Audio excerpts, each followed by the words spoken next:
काँग्रेस सर्वात मोठा पक्ष आहेत आणि सर्वच जे इंडिया आघाडीमधले पक्ष आहेत त्या सगळ्यांची इच्छा असे की त्या ठिकाणी काँग्रेसनं नेतृत्व करावं। एनडीएची नुकतीच बैठक पार पडलेली आहे आणि आता काँग्रेस देखील CWCची आपली बैठक आज घेताना आपल्याला पाहायला मिळते। या संदर्भात बोलण्यासाठी माणिकराव ठाकरे आपल्यासोबत आहेत, आपण त्यांच्याशी बातचीत करणार आहोत। आज CWCची मीटिंग होते सर, काय सांगाल, काय महत्त्वाच्या गोष्टी घडतील? CWC बैठक आहे ज्यामध्ये सगळे CWC मेंबर्स आम्ही त्या ठिकाणी आमंत्रित आहोत।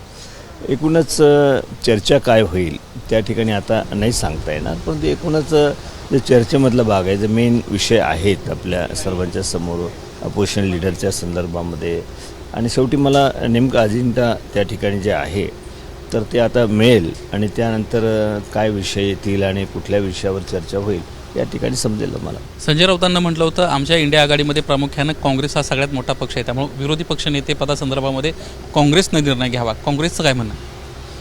प्रश्नच नाही, काँग्रेस सर्वात मोठा पक्ष आहेत आणि सर्वच जे इंडिया आघाडीमधले पक्ष आहेत त्या सगळ्यांची इच्छा असे की त्या ठिकाणी काँग्रेसनं नेतृत्व करावं आणि त्या संदर्भामध्ये आज CWC बैठकीमध्ये काय चर्चा होत आहेत ते मला या ठिकाणी नाही सांगता येणार, परंतु सर्वांच्या अपेक्षा काँग्रेसकडनं आहेत आणि काँग्रेस वेगाने पुढे जाते। हे सगळं चित्र संपूर्ण देशामधलं आपण सगळेजण पाहतो आहोत। राहुल गांधींचा आक्रमक तरी त्यांना विरोधी पक्ष नेते व्हावं अशा पद्धतीची देखील एक मागणी पाहायला मिळते। नाही, हा प्रत्येकाने त्या ठिकाणी विषय मांडतील। आता नेमकं सगळ्या CWC मेंबर्स आणि सगळ्यांचा रूप काय आहे, परंतु सगळ्यांची इच्छा अशी वेगळी असणारच की राहुल गांधीने एक नेतृत्व संपूर्ण देशामध्ये केलं आणि त्यांची यात्रा त्यांनी केली, त्या जनसंपर्क, यामुळे त्यांना विषयाचं ज्ञान, ह्या सगळ्या गोष्टी आहेत, परंतु ह्या संदर्भात सगळी चर्चा जी आहे तर CWCमध्ये होईल। कुठेतरी काँग्रेसमध्ये भूमिका आहे का की राहुल गांधींना अध्यक्ष विरोधी पक्षनेतेपद घ्यावं? नाही, सगळ्यांची मनीषा असतं असं हे नाही, परंतु शेवटी निर्णय पक्ष नेतृत्व तशा प्रकारचं AICC अध्यक्ष ते खाली खारगे साहेब अध्यक्षाखाली कमिटी आहे, तर ते CWC मीटिंग जे आहे त्यामध्ये चर्चा होऊन फायनल करेल।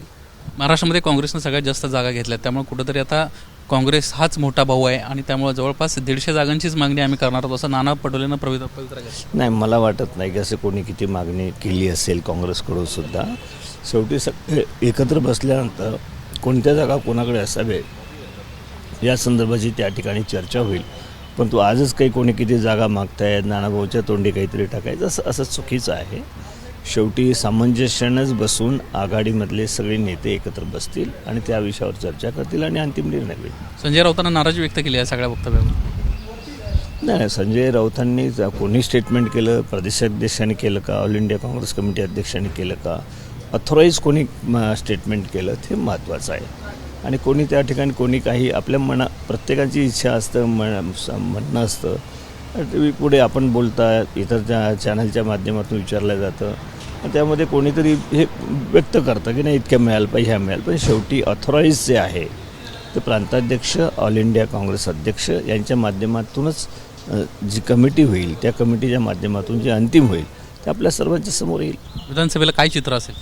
विधानसभेमध्ये आघाडीचं सरकार येईल हे सूर्यप्रकाश इतकं स्पष्ट आहे, यामध्ये कोणी वेगळं काही सांगण्याची गरज आहे असं मला वाटत नाही। विधानसभेला आघाडीचंच महाराष्ट्रामध्ये सरकार येईल अशा पद्धतीची प्रतिक्रिया माणिकराव ठाकरेंनी दिली। कॅमेरामन दीपेश महाजनसह निलेश बुधावले, ABP माझा, मुंबई। ABP माझा, उघडा डोळे बघा नीट।